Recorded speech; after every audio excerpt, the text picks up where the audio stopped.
Palavra da Verdade, com Hernandes Dias Lopes. Irmãos queridos, eu quero convidar você para abrir sua Bíblia comigo no livro de Atos dos Apóstolos, capítulo 1. Atos dos Apóstolos, capítulo 1. Nós leremos até o versículo 14, de 1 a 14. Atos, capítulo 1, versos de 1 a 14. Está escrito o seguinte: escrevi o primeiro livro a Teófilo, relatando todas as coisas que Jesus começou a fazer e a ensinar, até o dia em que, depois de haver dado mandamentos por intermédio do Espírito Santo aos apóstolos que escolhera, foi elevado às alturas.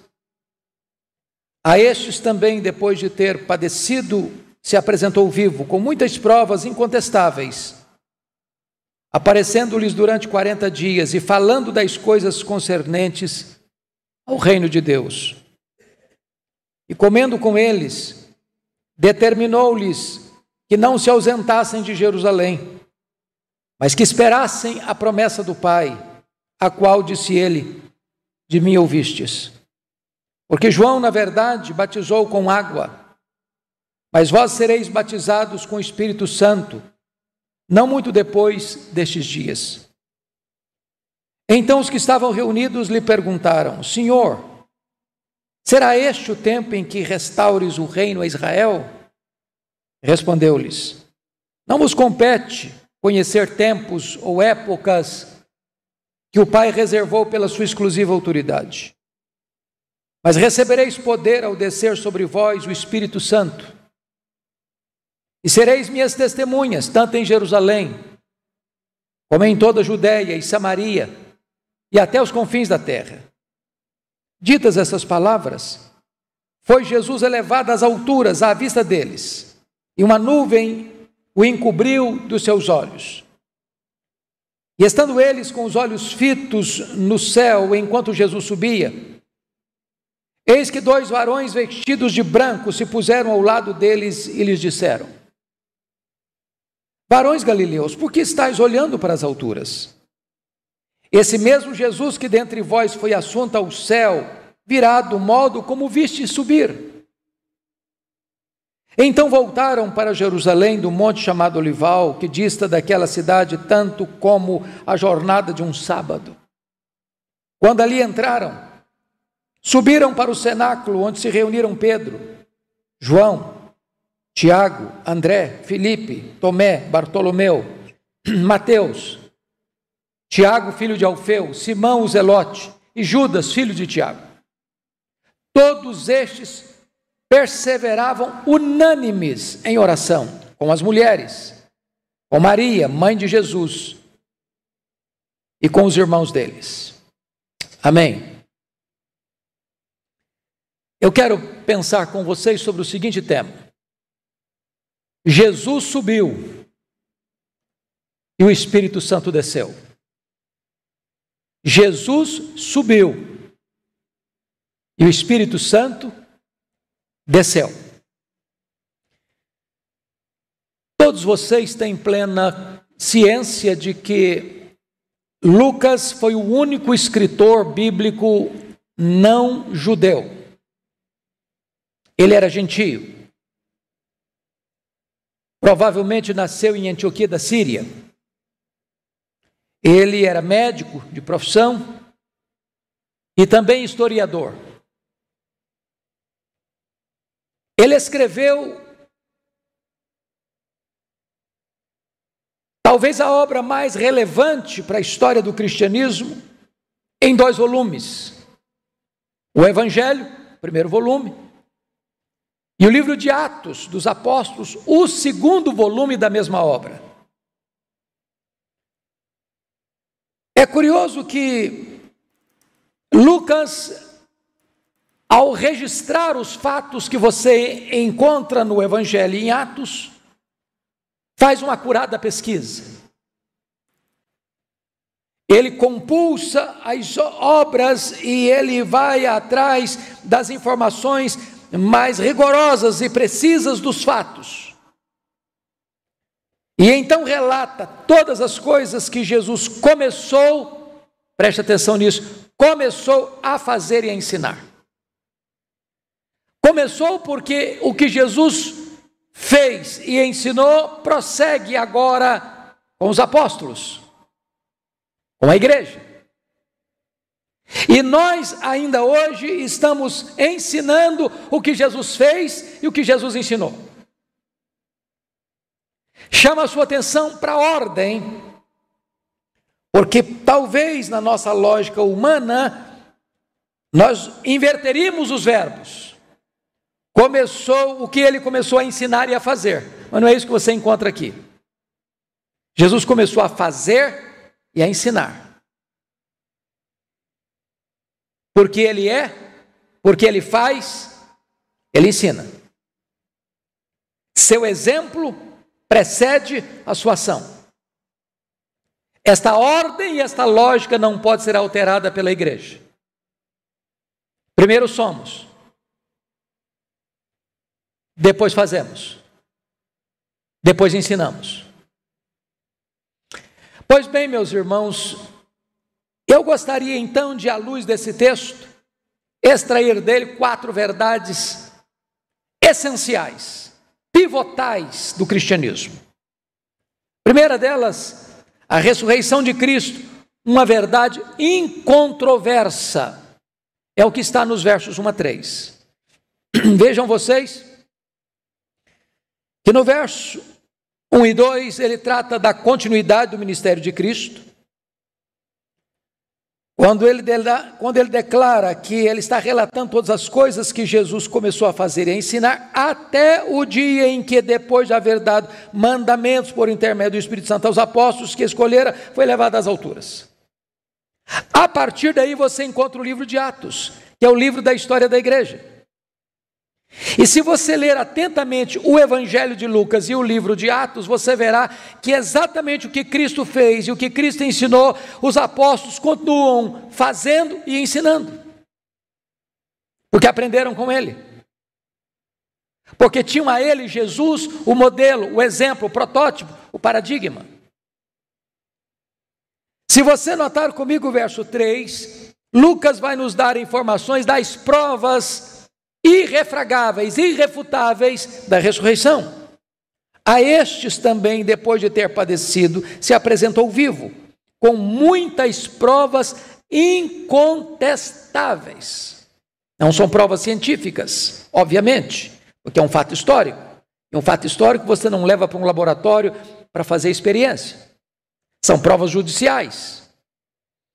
E Paulo, escrevendo a sua carta aos Coríntios, disse que estas provas são tão evidentes que ele apareceu aos discípulos, ele apareceu a Cefas, ele apareceu a Tiago, ele apareceu a Paulo, ele apareceu a mais de 500 irmãos uma só vez.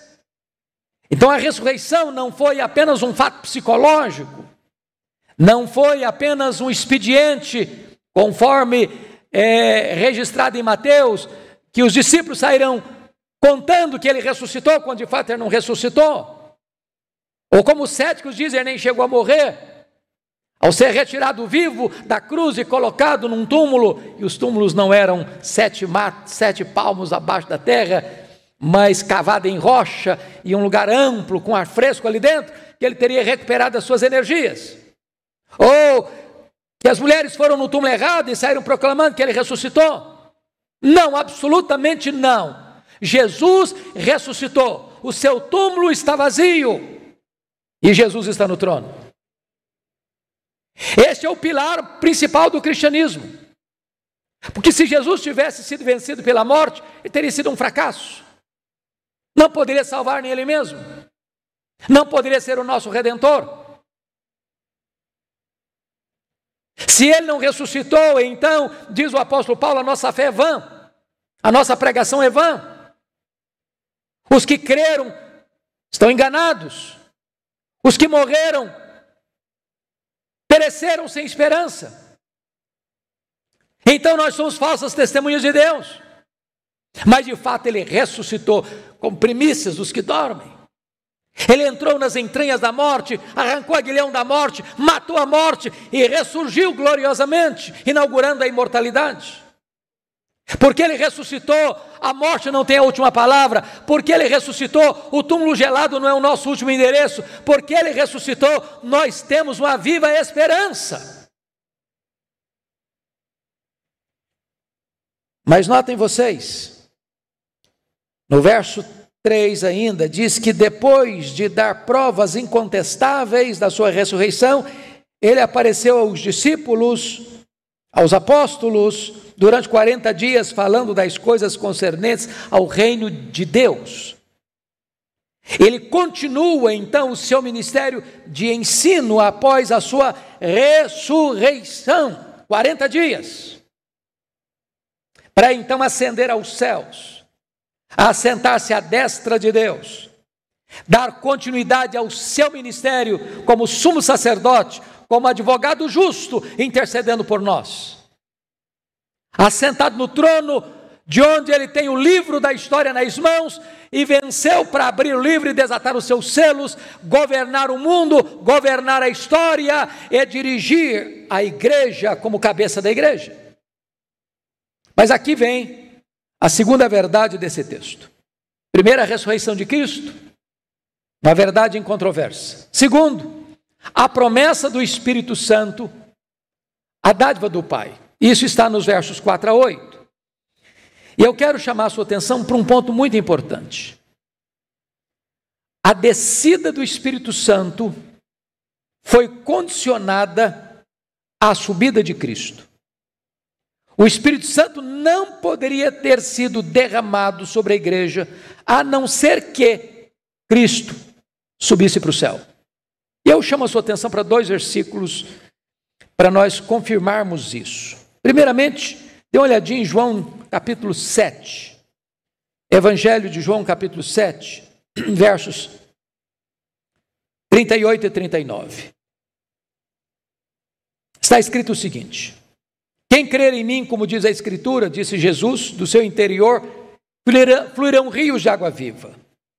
Isto disse ele, ou disse com respeito ao Espírito que haviam de receber os que nele crescem. Pois o Espírito até aquele momento não fora dado, porque Jesus não havia sido ainda glorificado. Então, a dádiva do Espírito Santo estava condicionada à glorificação de Jesus. Ele precisou subir para o Espírito Santo descer. Mas vamos ver um outro texto que deixa isso claro, em João 16, versículo 7. Olha comigo, por gentileza. João 16, versículo 7. Veja aí. Mas eu vos digo a verdade, convém-vos que eu vá, porque se eu não for, o Consolador não virá para vós outros. Se, porém, eu for, eu vou-lo enviarei. Então, primeiro, Jesus sobe. Segundo, o Espírito desce. Vejam vocês, então, qual é a promessa do Pai no verso 4 comigo. Agora, voltando para Atos dos Apóstolos, capítulo 1. Olha aí, por favor, versículo 4. E comendo com eles, determinou-lhes que não se ausentassem de Jerusalém, mas que esperassem a promessa do Pai, a qual disse ele, de mim ouvistes. A pergunta é, qual é essa promessa? Que promessa é essa? Qual é a promessa do Pai? E você vai perceber comigo que quando o Pentecoste acontece, quando o Espírito Santo é derramado, quando o Espírito Santo desce, Pedro interpreta este fato do derramamento do Espírito Santo como cumprimento do que Joel escreveu no capítulo 2, verso 28. E acontecerá depois que derramarei meu Espírito sobre toda a carne. Vossos filhos e vossas filhas terão visões. Vossos velhos sonharão. Até sobre os servos e sobre as servas eu derramarei do meu Espírito. Então a grande promessa do Pai era o derramamento do Espírito Santo. E esta promessa deveria ser aguardada, disse Jesus, em Jerusalém. Eles não tinham liberdade de sair de Jerusalém. talvez, irmãos, pensem comigo, o último lugar que eles gostariam de estar é em Jerusalém. A igreja estava pressionada, a igreja começou a ser perseguida, eles não eram de Jerusalém, eles eram galileus, eles queriam sair logo para Galiléia, mas Jesus diz: permanecei na cidade, até que do alto sejais revestidos de poder. Lucas 24, 49. E aqui em Atos 1:4, Jesus diz: vocês não se ausentem de Jerusalém, mas esperem a promessa do Pai, a qual de mim ouvistes. Oh, amados irmãos, é tão importante você entender que a história da igreja cristã começa lá em Atos 2, do ponto de vista histórico neotestamentário, com esse derramamento do Espírito Santo. É claro que o Espírito Santo já tinha uma atuação importante no Velho Testamento, era dado a algumas pessoas especiais, para missões especiais, mas a vinda definitiva, completa, cabal, para permanecer para sempre com a igreja, acontece com o cumprimento da promessa do Pai. E o que eles fizeram? Obedeceram a Jesus? Sim. Esta obediência foi irrestrita. Permaneçam na cidade. E esta foi uma perseverança inabalável, até que do alto sejais revestidos de poder.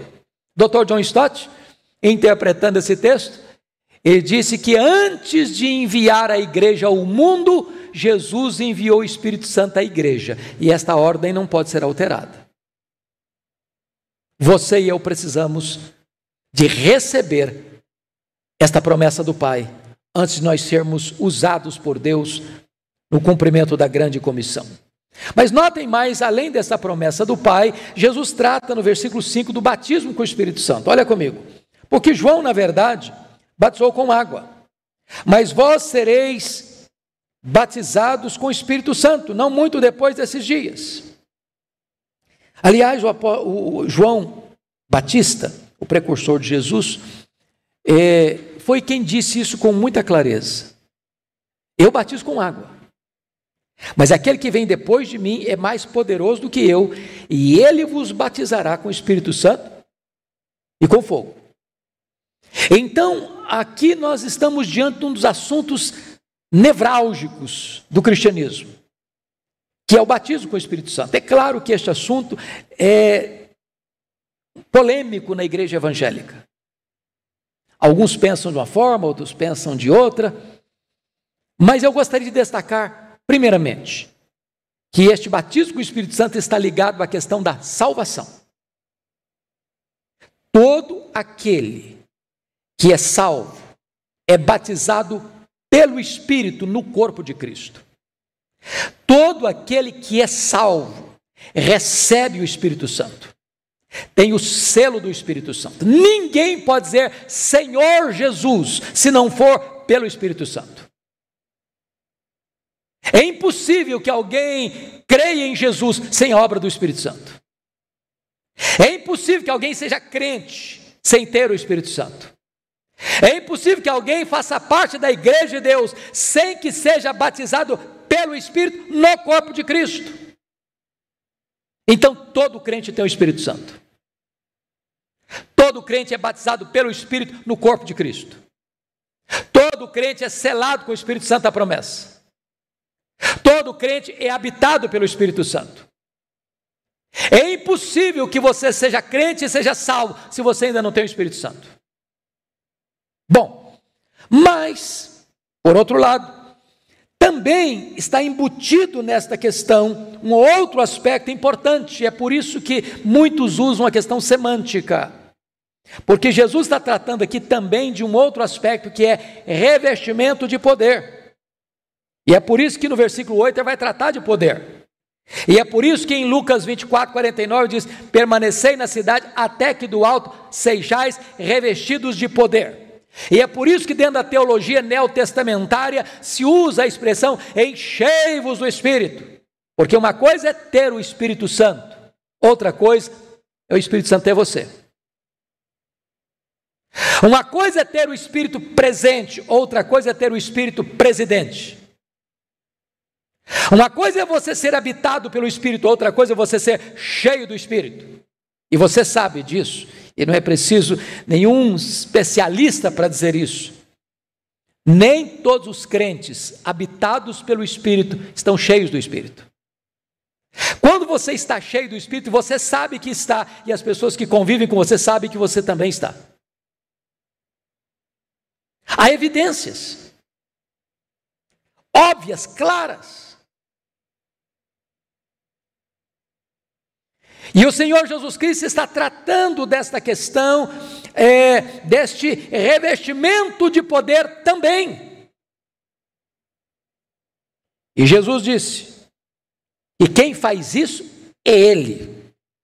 Quem é o batizador aqui é o Senhor Jesus Cristo. Ele vos batizará com o Espírito Santo, disse João Batista. E aqui Jesus está retomando a palavra de João Batista e está trabalhando esta necessidade. E a grande pergunta para você e para mim hoje é esta: você que tem o Espírito Santo, está cheio do Espírito?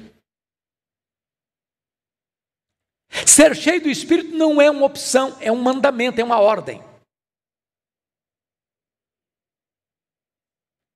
Ser cheio do Espírito não é alguma coisa excepcional, é o normal. Anormal é eu não ser cheio do Espírito Santo.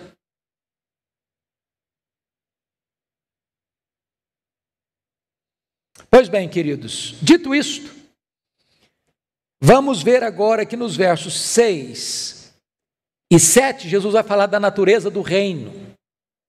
Olha comigo, então os que estavam reunidos lhe perguntaram, Senhor, será este o tempo em que restaures o reino a Israel? Respondeu-lhes, não vos compete saber ou conhecer tempos ou épocas que o Pai reservou pela sua exclusiva autoridade. Notem vocês que os discípulos, os apóstolos, até então, ainda não tinham claramente uma noção do que era o reino de Deus, porque para eles o reino de Deus era um reino político. É por isso que eles tinham muito interesse em que Jesus fosse feito rei. E durante 2 vezes, Jesus saiu do meio da multidão, pela inclinação que a multidão tinha de fazê-lo rei. Quando ele multiplicou pães e peixes, diz a Bíblia que o povo queria fazer o rei. Jesus deu uma saída, uma escapadela, e não ficou ali, para que os seus discípulos não fossem tentados por essa ideia de vê-lo apenas como Messias político, terreno, que veio para resolver os problemas só do aqui e do agora, curar os enfermos, multiplicar pães e peixes e alimentar as multidões. A segunda vez foi quando Jesus Cristo, depois da transfiguração, desceu do monte e curou um menino endemoniado que os discípulos não conseguiram libertar. Está escrito em Lucas 9, versos 43 a 44, que todos ficaram maravilhados do quanto Deus fazia por intermédio de Jesus. E mais uma vez esta inclinação de fazer de Jesus um Messias político, um rei político, toma conta da multidão, e os discípulos estão ali também, tomados por esse mesmo sentimento, e Jesus se dirige a eles assim, em Lucas 9, 44, fixai nos vossos ouvidos as seguintes palavras, o Filho do Homem vai ser entregue nas mãos dos homens. Em outras palavras, não pensem vocês que eu vim ao mundo apenas para curar enfermos, para alimentar os famintos, não pensem vocês que eu vim ao mundo para ser apenas um Messias político, não pensem vocês que vocês vão mudar a minha agenda. Eu vim ao mundo para ir para a cruz, e é para a cruz que eu estou indo, porque é lá na cruz que eu vou libertar vocês, é lá na cruz que eu vou redimir vocês. O meu reino não é político, o meu reino é espiritual. Os apóstolos estavam entendendo isso, talvez pensando num reino geográfico, num reino terreno, num reino político, ou num reino estático. E Jesus responde para eles: não vos compete saber, nem cronos, nem kairós, nem tempos, nem épocas, que o Pai reservou pela sua exclusiva autoridade. Isso não é da competência de vocês, isso é lá do departamento da diretoria. Vocês são aqui do almoxarifado. O papel de vocês não é querer ficar aí cogitando acerca dos grandes desígnios de Deus. A tarefa de vocês é receberem poder para fazer a obra de Deus. Meus irmãos, é curioso isso, como a igreja tantas vezes é tentada a ficar discutindo a obra em vez de fazer a obra. Tanta gente nos gabinetes de ar-condicionado cogitando, filosofando, teologizando e tentando descobrir tanta coisa, interpretar tanta coisa e querer saber tanta coisa, e a obra está sendo deixada de lado. Eu não fui chamado para discutir a obra, eu fui chamado para fazer a obra. E é por esta razão que Jesus introduz agora, notem comigo o versículo 8, a necessidade do revestimento de poder. Olha a resposta de Jesus aos seus discípulos. Não vos compete saber, nem tempos ou épocas que o Pai reservou pela sua exclusiva autoridade, mas recebereis poder ao descer sobre vós o Espírito Santo, e sereis minhas testemunhas, tanto em Jerusalém como em toda a Judeia e Samaria, e até os confins da terra. Meus amados irmãos, vamos parar um pouquinho aqui e pensar. Se você tivesse que passar uma régua na sua vida agora, no quesito poder, como você avaliaria você? Você tem experimentado esse poder? Você tem recebido esse poder?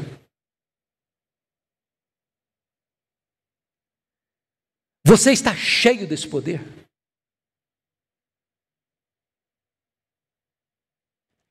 Talvez você pergunte, mas pastor, poder para quê?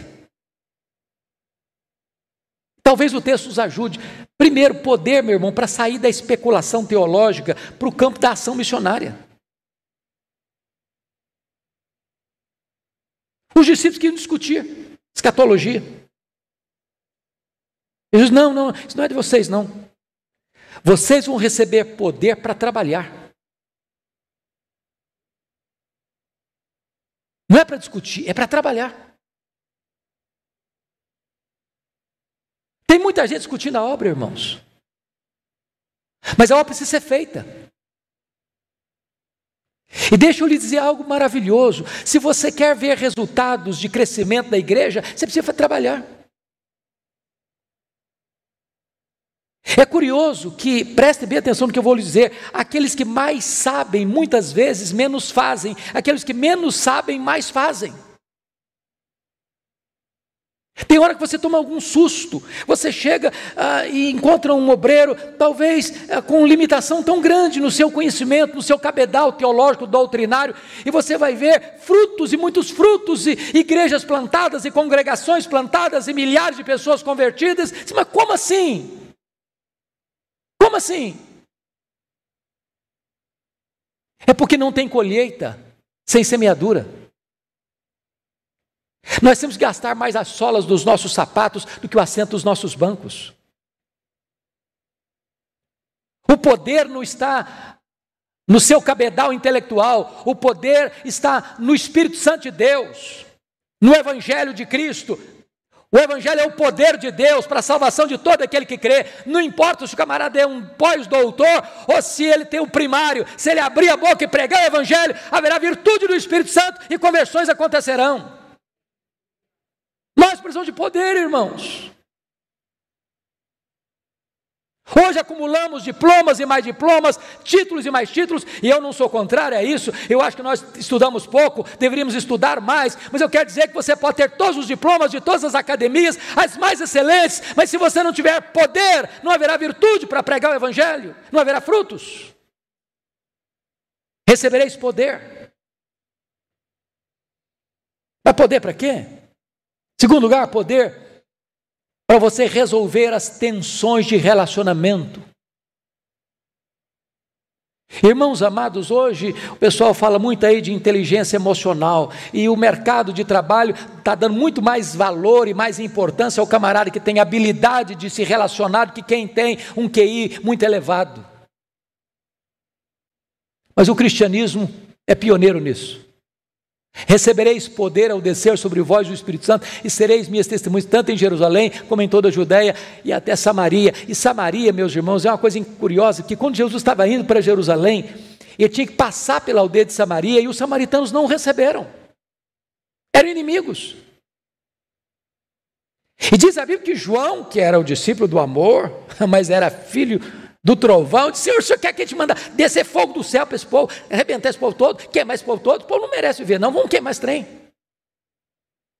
Diz: você não sabe de que espírito eu sou, João?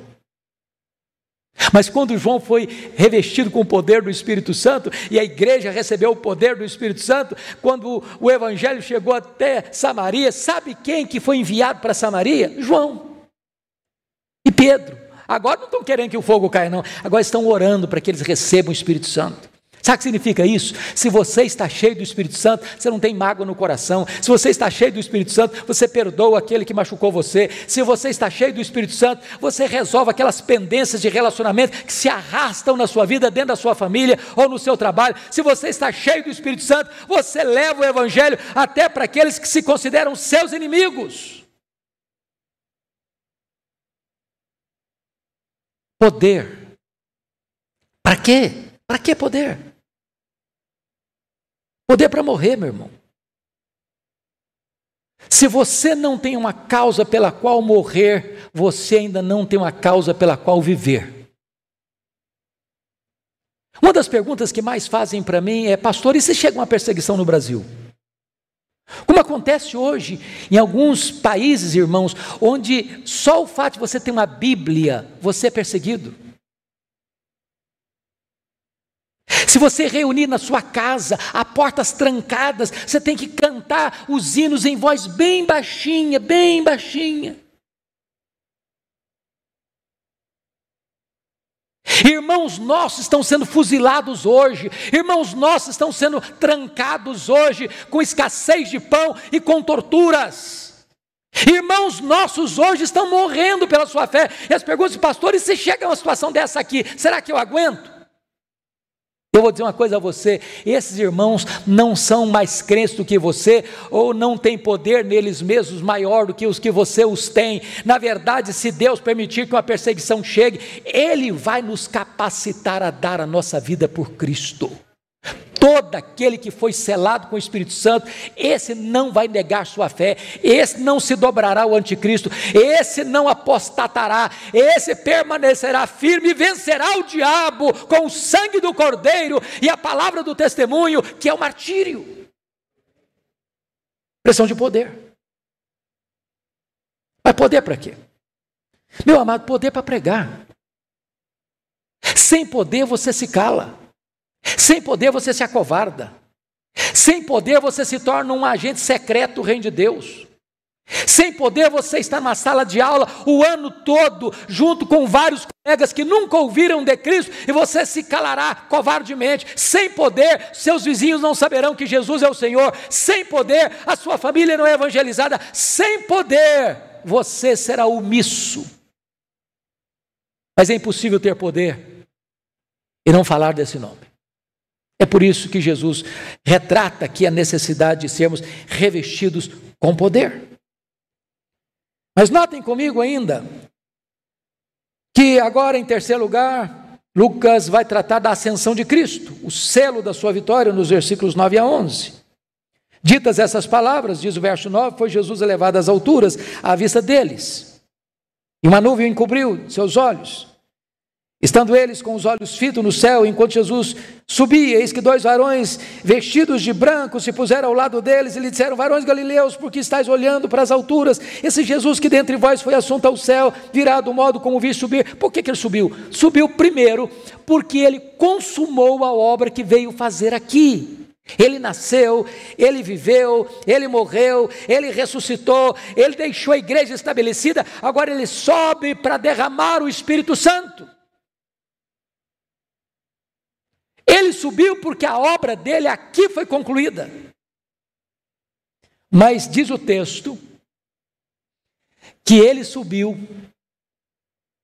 também com a promessa de que vai voltar. Assim como vi subir, assim ele descerá. De que maneira ele subiu? Visivelmente. Pois ele voltará visivelmente. Todo olho verá. Ele voltará audivelmente, será ao ressoar da trombeta de Deus, ouvida a voz do arcanjo. Então vai ser um fato visível e sonoro. Terceiro, ele virá repentinamente. Vai ser no momento, no abrir e fechar de olhos, como um relâmpago risca os céus do oriente ao ocidente. Assim ele virá repentinamente. Como é que ele virá? Ele virá inesperadamente. Vai ser como um ladrão, que não manda telegrama nem aviso prévio. Eu vou chegar tal dia, tal hora na sua casa. Inesperadamente. Vai ser como nos dias que antecederam o dilúvio, onde os homens casavam e davam-se em casamento, compravam e vendiam, tocando a vida, até que chegou o dilúvio. Será assim a segunda vinda de Jesus. A segunda vinda de Jesus será inescapável. Não tem como nenhum poderoso desta terra mudar essa agenda, mudar esse calendário e impedir que ele volte. Ele voltará. Mas ele voltará vitoriosamente, gloriosamente, triunfantemente, colocará todos os seus inimigos debaixo dos seus pés, e ele se assentará no trono para julgar as nações, e todo aquele que não tem o seu nome escrito no livro da vida, esse será lançado no lago do fogo, onde já está o falso profeta, onde está o anticristo, onde está o dragão, onde está a morte, e então ele entrará para as bodas do Cordeiro com a sua igreja, numa festa que nunca mais vai terminar.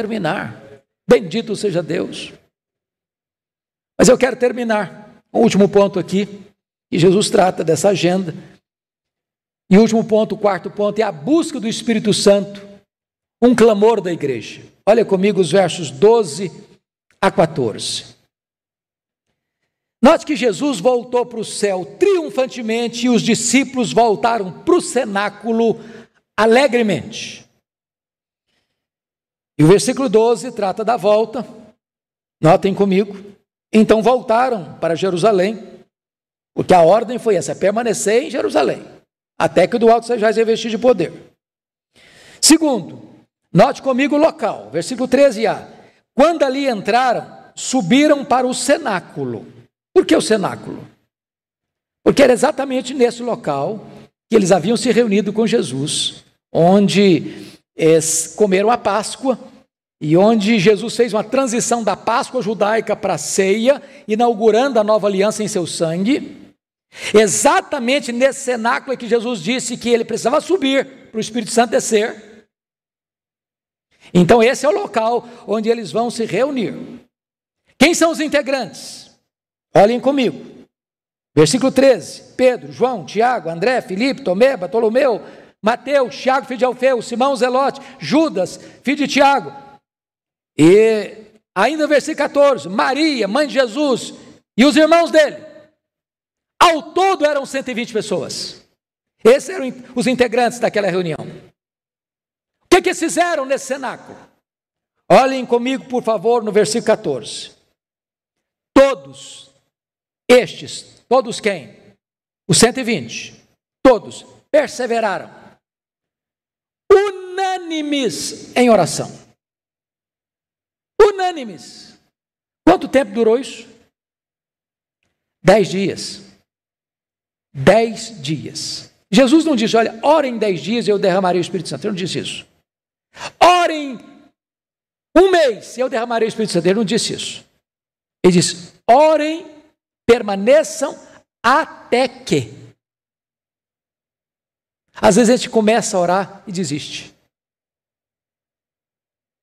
Eles deviam orar até que do alto fossem revestidos de poder.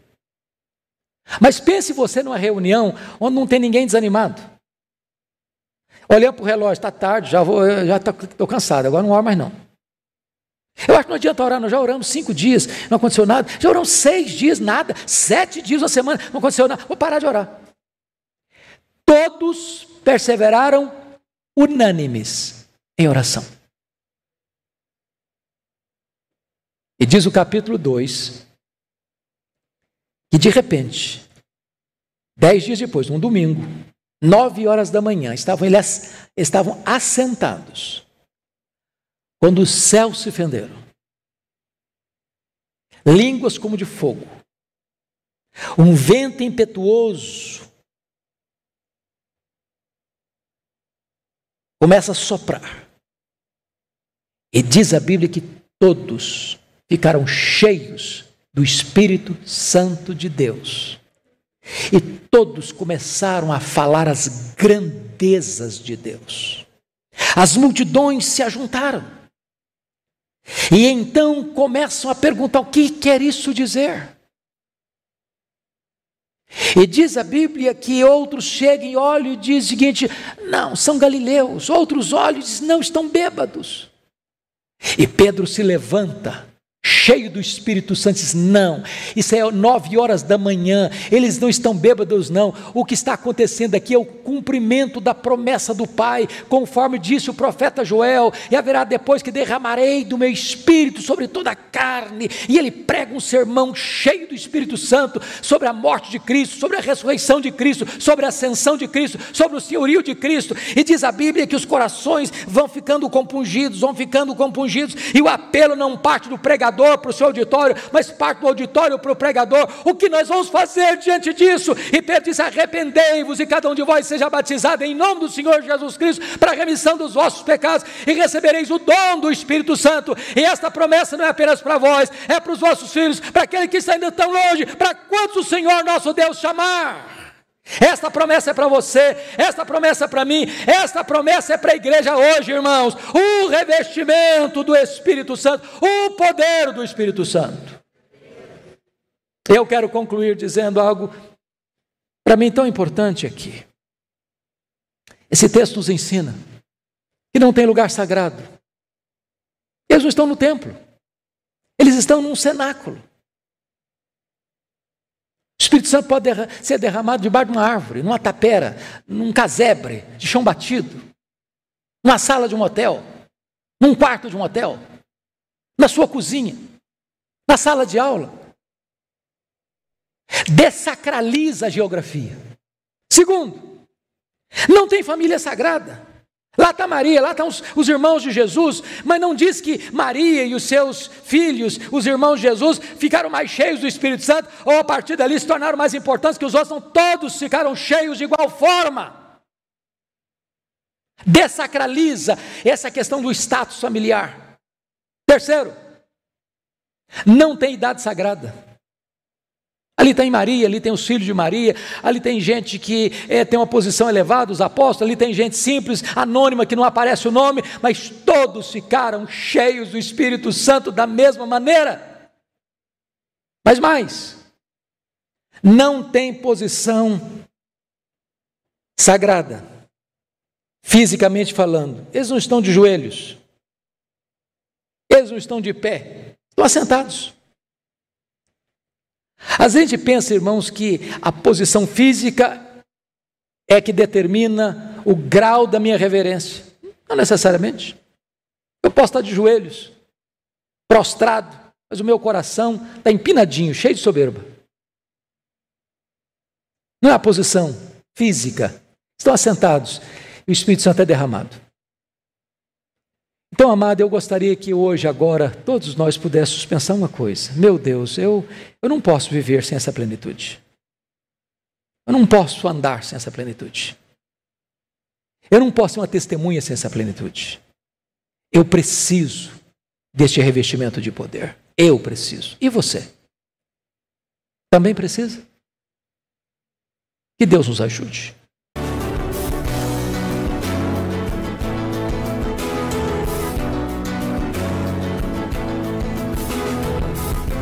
Palavra da Verdade, com Hernandes Dias Lopes.